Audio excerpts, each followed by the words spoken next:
Hi மக்களே, welcome to my channel. இன்றைக்கி பால்வாடி சத்து மாவில் எப்படி நம்ம கேக் செய்யலாம் பார்க்கலாம் வாங்க. அதுக்கு ஒரு மிக்ஸி ஜாரில் நாட்டு சர்க்கரை, ஏலக்காய், முட்டை, எண்ணெய், சத்து மாவு, பேக்கிங் சோடா, பேக்கிங் பவுடர், பால் சேர்த்து மிக்சியில் நல்லா அரைச்சி எடுத்துக்க போகிறோம். பால் நமக்கு தேவையான அளவு எடுத்துக்கிடலாம். மாவை இந்த பதத்தில் இருக்கணும்.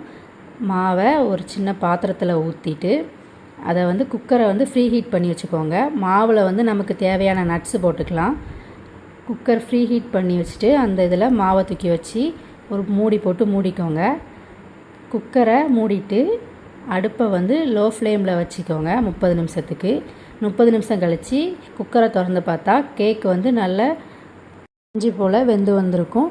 இதே மாதிரி உங்களுக்கு வீடியோ பார்க்கணுன்னா என் சேனலை சப்ஸ்கிரைப் பண்ணுங்கள், லைக் பண்ணுங்கள், ஷேர் பண்ணுங்கள், கமெண்ட் பண்ணுங்கள்.